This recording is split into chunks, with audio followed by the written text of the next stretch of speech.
नमस्कार दोस्तों, मैं केसी साहू सर आप सबका स्वागत करता हूं एक बहुत ही महत्वपूर्ण वीडियो पर। महत्वपूर्ण इसलिए बोल रहा हूं क्योंकि कुछ प्रश्न ऐसे होते हैं जो देखने में सरल लगता है, लेकिन इसमें अक्सर गलती क्यों हो जाती है। जैसे इस प्रकार के प्रश्न को आप देखिए और इस प्रश्न को देखिए। इस प्रश्न को कल मैंने कम्युनिटी गाइडलाइन में पोस्ट किया था, जिसमें बहुत लोगों ने कमेंट किया है। लेकिन भाई कुछ लोग ये कमेंट क्यों कर रहे हैं कि इसका उत्तर जो है 81 आएगा।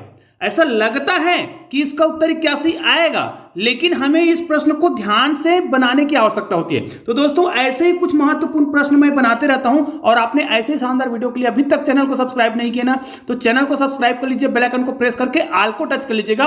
और इस प्रश्नों के उत्तर यदि आपको पता है तो इसके उत्तर आप लोग मुझे कमेंट करके जरूर बता दीजिएगा कि ए में कितना आएगा और बी में कितना आएगा, क्योंकि दोनों ही प्रश्न बहुत ही सरल है। कुछ प्रश्न ऐसे होते हैं जो दिखता कठिन है लेकिन होता सरल है, जैसे ये वाला प्रश्न। दोस्तों, ये प्रश्न बहुत ही सरल है लेकिन कठिन लगता है। अब देखिए, इस प्रश्न को हम बनाते हैं, इसमें बहुत सारे प्रश्न हम बनाएंगे जो आपको बहुत ही आसानी से समझ आएगा और इस प्रकार के जो प्रश्न होते हैं उसको बहुत आसानी से बना पाएंगे। देखिए, सबसे पहले तो हम इस प्रश्न को बनाते हैं जिसमें हमें बोडामास के नियम का प्रयोग करना है। तो भाई, बोडामास का नियम क्या कहता है? सबसे पहले आपको कोष्टक को हल करना चाहिए, लेकिन यहां पर आप देखिए, यहां पर आपको कोष्टक नहीं दिखाई दे रहा है। भाई, यहां पर जो लाइन खींचा गया है, ध्यान दीजिएगा, ये जो लाइन है इसको कोष्टक बोला जाता है। ये कोष्टक रेखा कोष्टक कहलाता है, जिसको हम बार कोष्टक बोलते हैं। और याद रखिए, कोष्टक को सबसे पहले हल किया जाता है। और अगर आप बोडामास नियम का प्रयोग करते हैं तो आप यहां पर क्या करेंगे, 4 को गुना कर देंगे, 4 दूनी 8, फिर 7 को गुना करेंगे, माइनस यहां पर क्या करेंगे 3 और माइनस यहां पर 16 है, तो 8 7 यहां पर 56 कर देंगे, माइनस 3 करेंगे और माइनस 16 करेंगे, तो आपका उत्तर क्या हो जाएगा? गलत हो जाएगा। क्यों गलत हो जाएगा? भाई, आपको बार कोष्टक मतलब यहां पर कोष्टक को पहले हल करना है। इसका मतलब यह है, इसको हल करने का जो सही तरीका क्या है, सबसे पहले आपको कोष्टक को हल करना है। हालांकि अगर यहां पर कोष्टक नहीं दिख रहा है, लेकिन ये बार कोष्टक का मतलब है जितने लाइनों पर है ना, जितने संख्या पर यह लाइन लगा हुआ है वो कोष्टक के अंतर्गत है। मतलब आपको 7 और 3 को पहले हल करना पड़ेगा। इसका मतलब है 2 गुणित 4 है, उसके बाद यहां पर गुना है, तो आपको यहां पर 4 को 7 से पहले गुना नहीं करना है। 7 में 3 को पहले आपको क्या करना है, घटाना पड़ेगा। तो 7 में 3 घटाएंगे कितना आएगा? 4 आएगा। फिर यहां पर 16 है। अब यहां पर देखिए, हमको ये 4 का गुना है 4 के साथ और 4 में घटाया गया है 16 को। इसका मतलब ये नहीं समझना है कि हमको 4 में 16 को घटाना है। हमें क्या करना है, गुना की संक्रिया को पहले हल करना है, क्योंकि हम जानते हैं कि बोडामास में गुना का प्रयोग पहले होता है। हाँ, इससे पहले कोष्टक का प्रयोग होता है। अब यहां पर देखिए, 4 चौक 16, 16 दूनी 32, मतलब यहां पर 32 आ रहा है। फिर आपको 16 घटाना है, मतलब यहां पर उत्तर कितना आ जाएगा? फिर भाई सिंपल सी बात है कि इसका उत्तर कितना आएगा? इसका उत्तर आएगा 16। तो निश्चित रूप से यह प्रश्न आपको बहुत आसानी से समझ आया होगा। इस वीडियो में हम और 2 महत्वपूर्ण प्रश्नों को देखेंगे जो बहुत ही महत्वपूर्ण है, जो दिखता कठिन है लेकिन बहुत ही सरल होता है। तो उस प्रकार के प्रश्नों को कैसे बनाया जाता है। अब देखिए, ये वाला प्रश्न में अक्सर गलती क्यों हो रहा है, कुछ लोग मुझे गलत कमेंट क्यों कर रहे हैं कि इसका उत्तर कितना आ जाएगा? 81 आएगा। भाई, इसको देखिए, आपको पता है कि गुना और भाग की संक्रिया यदि एक साथ हो तो भाग की संक्रिया को पहले हल किया जाता है। तो 81 हो गया, गुना हो गया 1/9 है। और जब भाग की संक्रिया को गुना की संक्रिया में बदलते हैं तो बाद वाली संख्या क्या होता है? अंश का हर और हर का अंश। इसके हर में कुछ नहीं, मतलब 1 है, तो ये क्या हो जाएगा? 1/9। अब देखिए, सभी गुना हो गया है, मतलब यहां पर तो 81 होगा, गुना होगा, और यहां पर 9 नहीं है 81, मतलब यहां पर 81 आ गया। अब 81 81 कट जाएगा। भाई, इसका उत्तर कितना आएगा? 1 आएगा। और कई लोग मुझे कमेंट कर रहे हैं कि इसका उत्तर जो है 81 आएगा। भाई, आपको इस प्रकार के प्रश्नों को बहुत ही सावधानी पूर्वक बनाना होता है। आइए कुछ और प्रश्नों को देखते हैं जो बहुत ही महत्वपूर्ण है, देखने से कठिन लगता है लेकिन होता बहुत सरल है। तो आइए पहले उस प्रश्न को हम लिख लेते हैं, उसके बाद उसका हल भी देखेंगे। अब देखिए दोस्तों, जैसे इस प्रश्न को देखिए, अगर आप इस प्रश्न को देखते हैं तो अभी जस्ट पहले जो प्रश्न बनाए हैं उसके आधार पर अगर आप समझते हैं कि इसका उत्तर 1 आएगा, तब भी ये गलत है। भैया, इसका उत्तर 1 नहीं आएगा। इसका उत्तर कितना आएगा? इसको हल करना पड़ेगा। यहां पर देखिए, गुना की संक्रिया दिया है और भाग की संक्रिया दिया है। तो भाई, यहां पर गुना और भाग की संक्रिया में पहले भाग की संक्रिया को हल करा जाता है और भाग की संक्रिया को आप क्या करेंगे, पहले गुना के चिन्ह में बदलेंगे। तो यहां पर देखिए 49 गुणित ये 7 है, तो ये क्या हो जाएगा? 1/7 होगा, मतलब ये हो गया 1/7। यहां पर हो जाएगा गुना। अब यहां पर देखिए कितना आएगा? ये 7 है। अब इसको जब आप हल करेंगे तो 7 और 7 तो कट जाएगा, चाहे तो आप 7 7 49 करते तो 7 को फिर से गुना करते, मतलब आपका उत्तर इसमें कितना आ रहा है?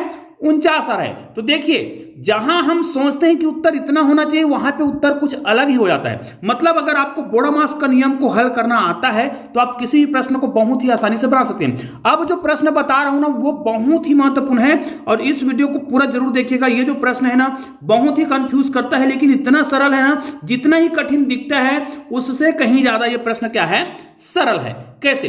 देखिए हमें कोई संख्या दिया है, इस प्रकार दिया है और ये अंडर रूट में है और इसका पूरे का घात दे दिया है 2। ठीक है, इसके बाद इस संख्या को पुनः अंडर रूट में रखा गया है। मैं अलग अलग कलर का प्रयोग कर रहा हूं ताकि आपको आसानी से समझा सकूं। ये फिर अंडर रूट में है और इसका कर्णी घात अलग दिया है। जैसे इसका कर्णी घात कितना है मान लिया जाए 3 है, फिर इसका पुनः वर्ग दिया है, मतलब इसका पुनः घात कितना दिया है, मान लिया इसका पुनः घात दे दिया है 5, फिर इसको वर्गमूल में रखा गया है। तो इसको मैं पुनः अलग से काले कलर में डाल देता हूं, इसको पुनः वर्गमूल में रखा गया है। देखिए पुनः हमने वर्गमूल में रखा और इसका कर्णी घात जो दिया है वो 5 है। अब इसका पुनः अलग से घात दे दिया है 6। अब देखो इस प्रकार के प्रश्नों को फिर हम कैसे बनाएंगे, है ना, यहां पर घात जो है 6 है, मैं नीचे लिख देता हूं।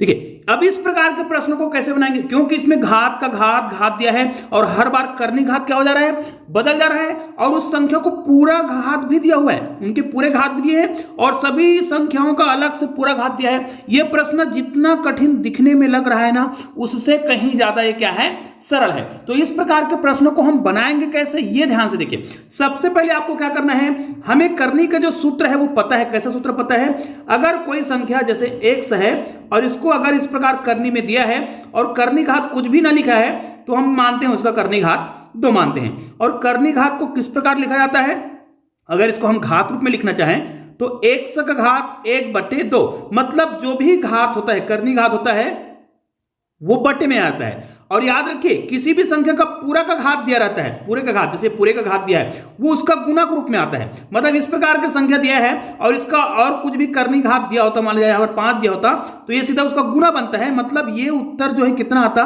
5/2। इसको अगर हम हल करते तो इन्हीं नियमों का हमें प्रयोग करना है कि पूरे का घात दिया है तो वो गुणक रूप में रहेगा और करनी घात दिया है वो उसके घात के बटे के रूप में रहता है। अब इसको हम हल करना प्रारंभ करते हैं। जैसे सबसे पहले हमें संख्या तो एक ही दिया है, पहला कर्णीघात संख्या जिसको बोलते हैं 5 दिया है।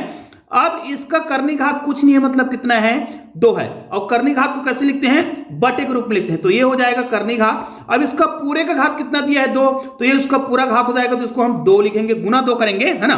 फिर इसका देखिए इनको पूरा कर्णीघात में रखा गया है और कर्णीघात जो होता है वो कितना होता है, ये 3 है, वो क्या हो जाएगा 1/3 हो जाएगा। ठीक है, गुणक रूप में होगा। फिर इसका पूरा घात फिर से दिया है कितना, 5 दिया है, तो ये कितना हो जाएगा 5, ये गुणक रूप में होगा। फिर इनको फिर करनी में रखा गया है और करनी घात कितना दिया है, 5 दिया है, तो यहां पर करनी घात 1/5 होगा क्योंकि करनी घात को बटे के रूप में लिखा जाता है। और पूरे का घात कितना दिया है, 6 दिया है, तो यहां पर गुना कितना हो जाएगा, 6 हो जाएगा। अब जो कट रहा है उसको हम कटा देंगे, जो बहुत ही आसानी से कट जाएगा। अब भाई इसको हल कैसे करेंगे, तो सिंपल सी बात है, 2 से कटेगा। यहां पर देखिए 3 दूनी 6, ठीक है, 3 दूनी 6 हो रहा है, यहां पर 5 एक कम, 5 ये भी कट गया। मतलब आपके पास केवल क्या बचा है, केवल 2, मतलब 5 का घात 2, मतलब यहां पर उत्तर कितना आएगा, 25 आएगा, जो कि बहुत ही सरल तरीके से हमने निकाल लिया। निश्चित रूप से इस प्रकार के प्रश्नों को आप बहुत ही आसानी से बना सकते हैं। आइए मैं आप लोगों के लिए 2 प्रश्न दे रहा हूं, इन दोनों प्रश्नों के उत्तर आप लोग मुझे कमेंट करके जरूर बताइएगा।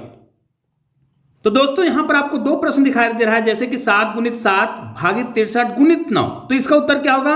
और यहां पर देखिए √7 है, उसका करनी घात 3 है, पूरे का घात 5 है, फिर इसको फिर करनी में रखा गया है, करनी घात 4 है और पूरे का जो घात है वो 4 है। तो दोनों प्रश्न के उत्तर क्या होंगे आप लोग मुझे कमेंट करके जरूर बताइएगा। और निश्चित रूप से यदि आपने चैनल को अभी तक सब्सक्राइब नहीं किया तो चैनल को सब्सक्राइब कर दीजिए, बेल आइकन को प्रेस करके ऑल को टच कर दीजिएगा।